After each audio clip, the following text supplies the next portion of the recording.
Bon, c'est quoi la différence entre un épisode des experts à Miami, de NCIS et de Twitch, la plateforme où il y a tous les streamers qui jouent en live? Aucun. Pourtant, ça aurait carrément pu l'être là pour le coup. Il y a 3 jours, il s'est passé un truc assez incroyable. Tellement incroyable que je sais même pas comment aborder le sujet en fait. Du coup, pour passer la pile, on va y aller crescendo. Twitch est une plateforme de streaming que tout le monde connaît, hein. C'est un peu YouTube mais avec des lives. Et les gens principalement à la base, bon, ils jouent aux jeux vidéo maintenant, on trouve surtout des meufs qui font des squats, mais c'est l'évolution, qu'est-ce que tu veux. Et bien sûr, vu qu'il y a des centaines de milliers de personnes qui sont inscrites et qui font des lives, etc., forcément, à un moment donné, il va se passer des trucs chelous en live. Donc depuis la nuit des temps, hein, depuis le début, on connaît un peu les histoires de swatting avec les gens qui vont appeler les forces de police et les envoyer chez quelqu'un qui est en live. Parce que voilà, c'est le drôle de voir ça apparemment d'après eux.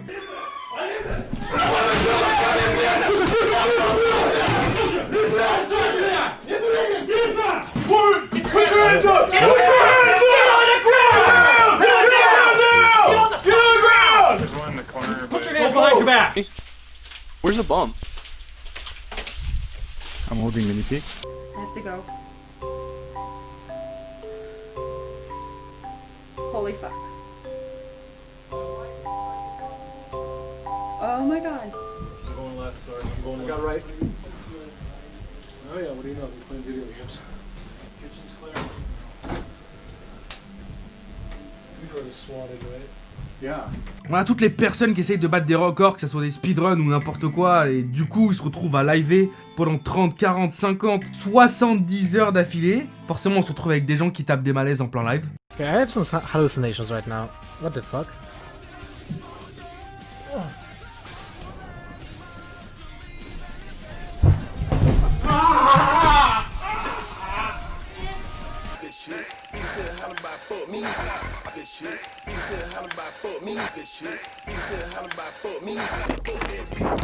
Bon, il y a aussi cette fois là où il y avait un type qui était complètement drogué en plein direct, et tellement son cerveau il était à l'envers qu'il a appelé son dealer en plein live, sans se rendre compte réellement de ce qu'il faisait, et je veux dire, en direct devant tout le monde, il y a son type qui arrive et il commence à lui lâcher des billets, l'autre il lui lâche des cachetons. Je veux dire, voilà quoi. À un moment donné, on peut pas non plus sauver tout le monde sur la planète. Eux, c'est décimé par le Covid et puis on n'en parle plus. Hein. Bon, il y a des trucs marrants aussi, hein. Toutes les personnes qui, par exemple, vont subir, je sais pas moi, des trucs ultra random comme un séisme. Alors pourquoi marrant? Parce que bien sûr, quand c'est pas grave et qu'il y a rien de cassé et qu'il y a personne qui est blessé, hein, parce que sinon on n'en parlerait pas. Les plus grosses têtes d'affiche qui forcément ont des ennemis partout et des jaloux partout sur la planète. Et en l'occurrence là, Dr Disrespect qui est en plein live a besoin de l'arrêter parce qu'en fait il y a des gens qui se sont garés devant chez lui, qui tirent sur sa maison avec des pistolets, hein, des vrais pistolets, hein, pas des nerf guns. En même temps... Ah sinon il y a cette histoire qui était plutôt fun aussi. Il y a un type qui stream tous les soirs sur ses jeux vidéo et il fait du bruit parce que forcément quand t'es en live, tu vas jouer avec tes potes, tu vas rigoler, tu vas faire du bruit, tu parles à ta communauté, tu connais, c'est la rue. Au même étage que lui, il a un voisin qui pète un câble, il en a vraiment ras le cul. Il dit mais c'est pas possible toi, je vais te faire payer. Du coup il appelle la police en lui disant qu'il y a tapage nocturne, etc. La police débarque chez le streamer. Le streamer, parce que comme tout gamer qui se respecte, il y a rien de plus chiant que se faire interrompre en pleine game. Du coup il commence à mal parler à la police, il décide de refuser de donner son nom, son prénom, il fait un peu le con avec la police, boum, la police elle embarque. Mais ce que les gens se rendaient pas compte, c'est que depuis le début c'était un subterfuge en fait. Parce que là où le streamer va se faire embarquer et emmener au poste de police, il y a son voisin qui avait prévu de profiter de cette fenêtre d'ouverture pour bam direct rentrer chez lui et lui carreau tout ce qu'il possédait, hein. Clavier, souris, ordi, casque, chaussures, bref. Il s'est dit bon là j'ai 2, 3, 4 minutes avant qu'il se passe quelque chose. Je prends tout ce que je peux et je me cache chez moi quoi. Bon il avait aucune idée en fait, hein, que le type était streamer, il pensait juste que c'était un gamer lambda. Là en l'occurrence il avait aucune idée qu'il y avait une caméra qui était braquée sur lui. Donc en fait il a cambriolé un appart en direct, il s'est retrouvé en prison. Ou sinon des gens qui se font voler en plein live, pas forcément cambrioler Marabert, hein, mais juste voler comme ça à la sauvette. Bon il y en a des tas, vous pouvez regarder sur YouTube, il y a plein de vidéos drôles comme ça. Je dis drôle parce qu'en général les gens se font choper, il y a pas de mal, personne n'est blessé et se retrouvent comme des cons à payer des amendes ou quoi, donc ça va, tranquille l'histoire. Puis après il y a les agressions en fait, c'est le next level un petit peu qu'on a malheureusement vu arriver sur la plateforme. Par exemple quand il y a eu tous les live IRL qui sont arrivés sur Twitch, live IRL en fait c'est de faire un direct mais avec son téléphone ou un système un peu plus développé où en fait tu vas juste taper un live mais dans la rue, tu marches et tu fais une activité, soit tu te balades dans un parc, soit tu vas bouffer dans un resto, soit tu joues à Pokémon Go. Pokémon Go, je pense que tout le monde s'en souvient. Oh là là! Oh qu'elle est belle! C'est la première fois que je l'ai entre les mains, c'est la première fois que je la touche, mon dieu! Le jour où tu essayais de choper des Pokémon avec ton téléphone. Bon bah à ce moment-là, quand tout le monde jouait à ça, forcément il y avait plein de streamers sur Twitch qui faisaient des lives IRL dans la rue où ils essayaient de choper des Pokémon. Du coup, on s'était retrouvé avec pas mal de joueurs de Pokémon Go qui se faisaient éclater la tête en plein live par des gens qui voulaient les détrousser, prendre leur téléphone, peu importe. Parce que forcément, quand tu joues à 3h du mat dans un parc, la nuit, et que tu tiens ton téléphone comme ça à 1 mètre de toi, je veux pas dire qu'ils l'ont cherché, hein, mais forcément, le cours de la vie, il s'est pas arrêté pour autant. Hein. C'est pas parce que tout le monde joue à Pokémon le soir que ça devient beaucoup plus safe de sortir son téléphone en mode selfie en pleine nuit dans des parcs comme ça, en fait. Mais là, il y a quelques jours, c'est trop. C'est beaucoup trop. J'ai bien sûr un maximum censuré les images, l'histoire, etc. Parce que faut quand même qu'on se respecte un peu sur YouTube, faut pas déconner. Mais là, ça craint.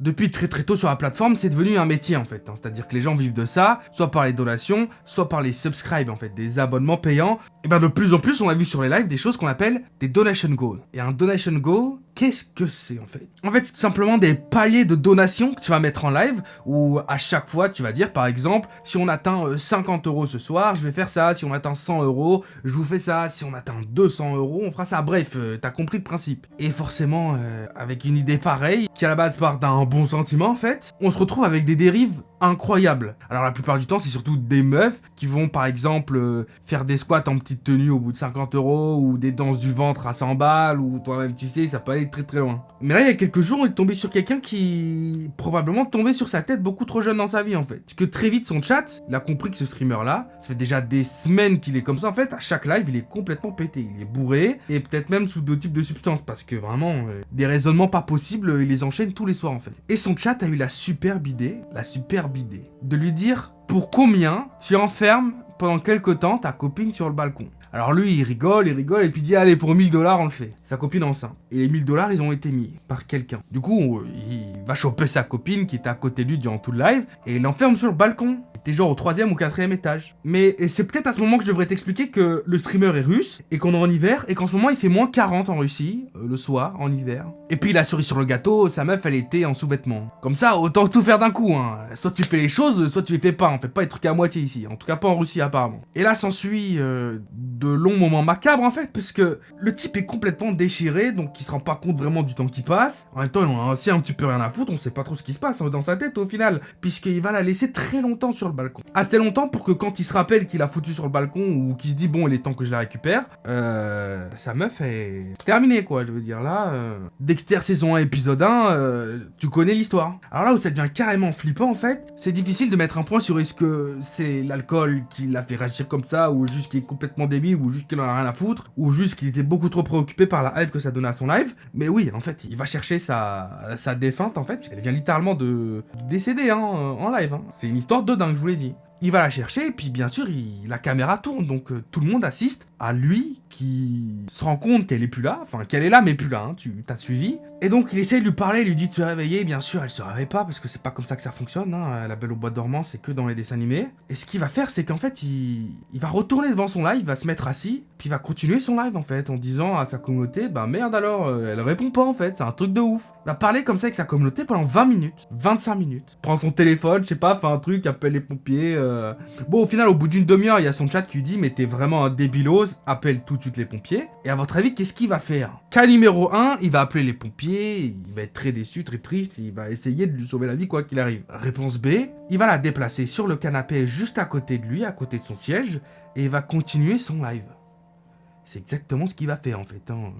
Je vous l'ai dit, cette histoire, elle a aucun sens de A à Z. Et donc on se retrouve avec un streamer russe qui vient de buter quelqu'un en fait, hein, et continue son live pendant pratiquement 3 quarts d'heure, en faisant comme des crises de panique. Un coup il va se mettre à pleurer pendant 30 secondes, après en disant que c'est sa faute à elle de toute façon, parce qu'elle avait trop bu ce soir et trop consommé de substances, puis ensuite il va continuer à rigoler, puis il va avoir d'autres dons en disant merci aux gens, puis ensuite il va de nouveau être triste en se rendant compte de ce qui se passe, puis il va de nouveau être tranquille. À partir de là, je suis pas un psychologue, je peux pas vous dire exactement comment on a pu arriver à cette situation-là, mais il a fallu genre plus d'1 heure pour qu'ils décident enfin à appeler les ambulances. Et bien sûr, quand elles arrivent, les ambulances, elles disent ouais, c'est trop tard en fait, y a rien là. Et puis il va encore live pendant des heures après ça, des heures. Jouer à des jeux vidéo, parler à son chat, recevoir des dons, les remercier.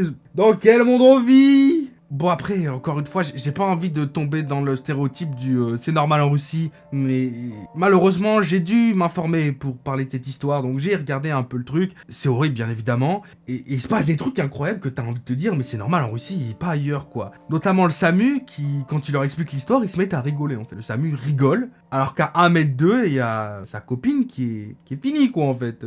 Et genre ils trouvent l'histoire tellement loufoque en fait que eux-mêmes ils rigolent. Enfin bref, il y a pas que du négatif sur cette plateforme. Il y a plein de trucs cool sur Twitch, par exemple, il y a des gens qui jouent à Among Us, des gens qui jouent à Among Us, des gens qui jouent à Among Us, et des meufs qui jouent à Among Us. Mais non, je déconne. Il y a aussi des meufs qui font des squats.